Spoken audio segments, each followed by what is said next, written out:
Bienvenue à cette édition de votre journal sur Espérance TV. Shalom à tous et à toutes et merci de nous rejoindre. Démarrons par l'actualité qui a marqué cette semaine la célébration de la Journée internationale du travail. Occasion pour les travailleurs et les patrons d'entreprises de discuter sur l'amélioration des conditions de travail. À la faveur de cette journée, le personnel de la conférence de l'Église méthodiste unie Côte d'Ivoire était dans le district ordinaire de Yamoussoukro pour une série d'activités marquant les festivités de cette journée. Raphaël Dompé y était. Voici son compte rendu.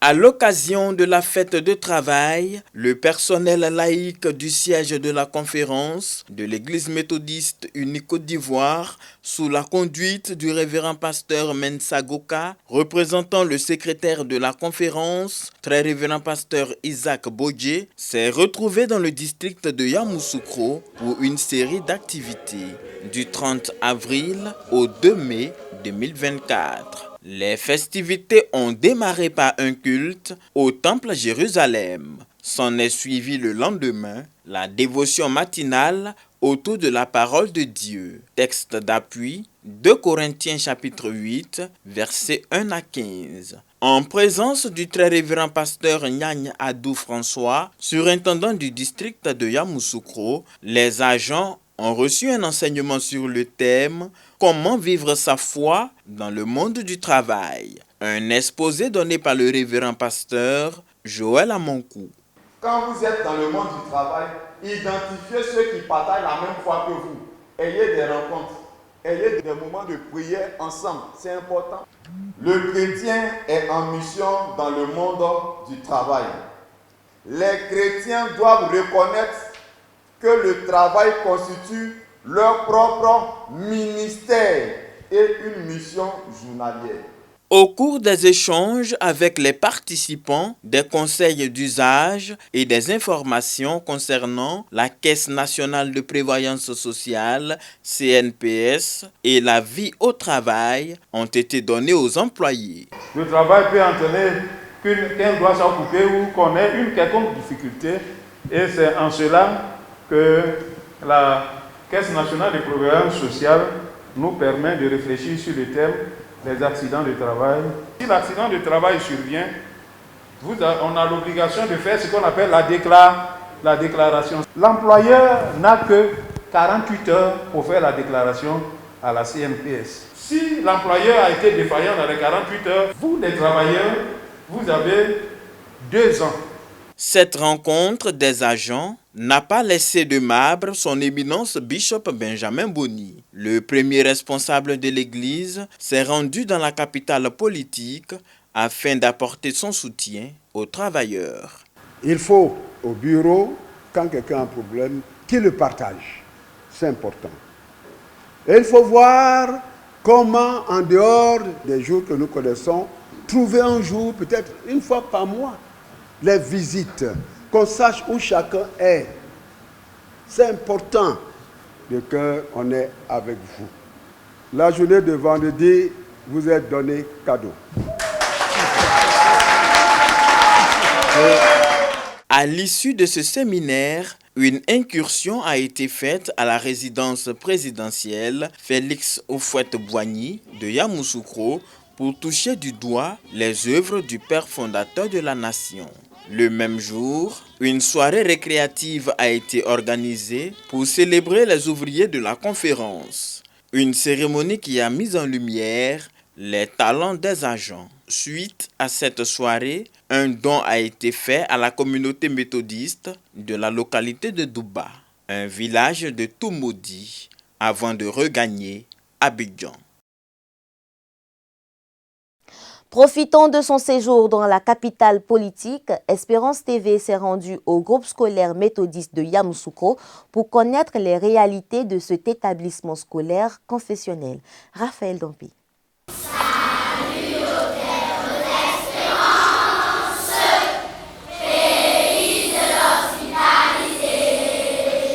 C'est par le salut aux couleurs que s'est ouverte la journée du lundi 29 avril 2024, premier jour de la semaine, pour les élèves et le corps enseignant du groupe scolaire méthodiste de Yamoussoukro.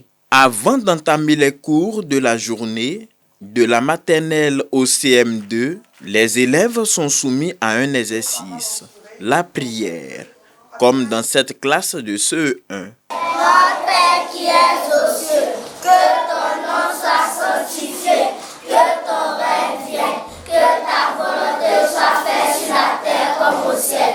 Donne-nous aujourd'hui notre pain de ce jour. Pardonne nos offenses, comme nous pardonnons aussi à ceux qui nous ont offensés. Et ne nous soumets pas à la tentation, mais délivre-nous du mal. Le règne, la puissance et la gloire au siècle des siècles. Amen.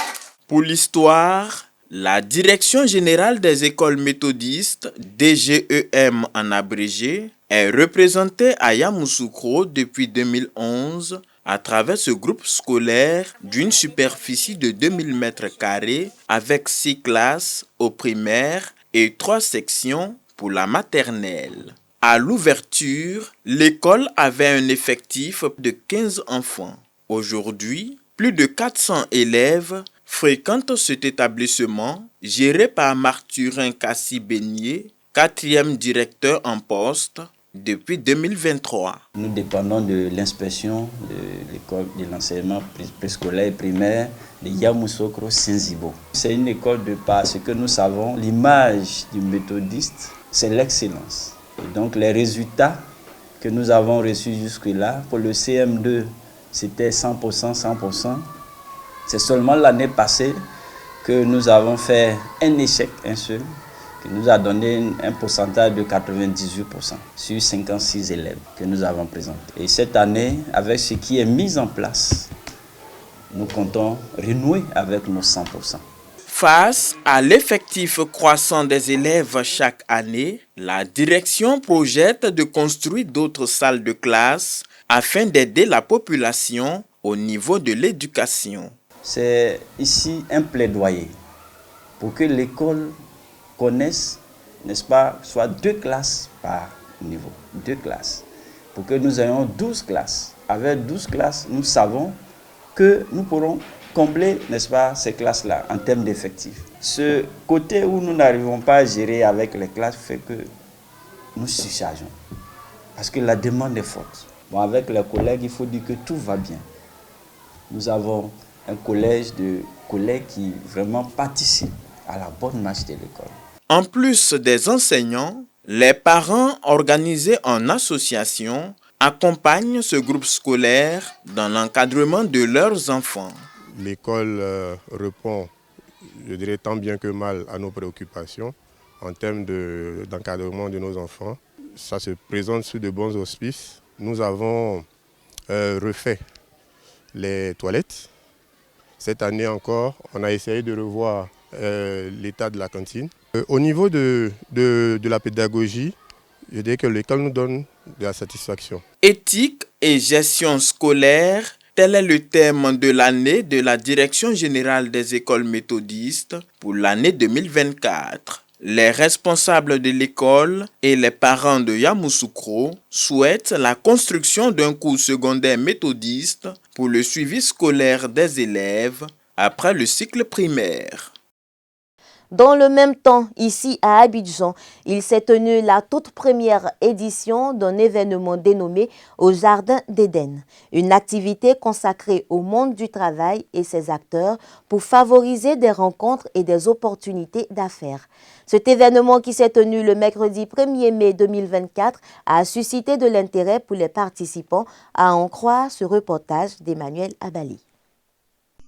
Une plateforme pour motiver les chrétiens afin de se hisser au rang de l'élite ivoirienne. Au Jardin d'Éden est le nom choisi pour ce cadre d'échange d'affaires, mais aussi cadre spirituel pour stimuler l'esprit de travail tel que contenu dans Genèse, le chapitre 2, verset 15. Un partage d'expérience avec des hommes et femmes d'affaires chrétiens a été un point majeur de cette rencontre. Il y avait une seule école d'informatique en Afrique et c'était au Cameroun. Mais quand j'ai exprimé mon vœu aux parents, ils ont tout de suite repoussé la chose du revers de la main parce que c'était impensable pour eux. Informatique, c'est quoi? C'est ce qu'on m'a demandé. Donc, ils ont décidé pour moi. Pour plusieurs participants, ce genre de séance est à rééditer dans nos paroisses à l'heure même où le monde devient de plus en plus compétitif. C'est vrai que nous lisons souvent la Bible, mais on ne voit pas l'importance de comment Dieu a déposé l'homme dans le jardin d'Éden et de pourquoi il est là. Et donc ça a été un bénéfice pour nous aujourd'hui d'entendre toute cette prédication, je dirais, qui nous a fait du bien. Nous avions été créés pour travailler. Nous avons été créés pour un but bien précis et ce but va créer forcément l'impact dans notre société et nous allons avancer selon la vision de Dieu. Oui, je retiens que l'Éternel a prévu beaucoup de choses pour ses enfants. Il faudrait connaître ce à quoi Dieu nous appelle et il ne faudrait pas négliger une seule chose que Dieu nous donne à faire. Je ressors de cet événement-là réjoui parce que des personnes ont trouvé solution aux problèmes de travail qui se posaient à elles. Et donc vraiment, je suis heureuse. J'ai vu des personnes assoiffées de connaître certaines vérités concernant le travail. Et à cette édition-là, ce que nous attendons, je pense que l'objectif a été atteint. Monsieur Latro Éric Clément, prédicateur à l'église méthodiste unie, temple Bethesda de Bingerville, par ailleurs, porteur de cette vision, définit les enjeux d'une telle activité tenue en ce 1er mai 2024, journée dédiée à la fête des travailleurs. Si les jeunes travaillaient, nos églises allaient être plus riches parce que les jeunes sont plus nombreux dans l'église. Et c'est parce que les jeunes ne travaillent pas, l'église n'a pas suffisamment de ressources. Donc c'est en même temps quelque chose que nous organisons, selon la vision que Dieu nous a donnée, qui doit interpeller l'église pour prendre des dispositions, pour être des pourvoyeurs d'emploi. Nous ouvrons une plateforme de travail et nous invitons nos frères chrétiens qui travaillent dans nos entreprises, qui ont des opportunités de donner des stages, d'embaucher, même de financer les projets des chrétiens, de le faire. Nous sommes ouverts pour nous contacter, ensemble nous allons travailler et c'est Dieu qui sera glorifié. Au commencement, Dieu créa les cieux et la terre. Que ces gènes de créativité demeurent en chaque méthodiste.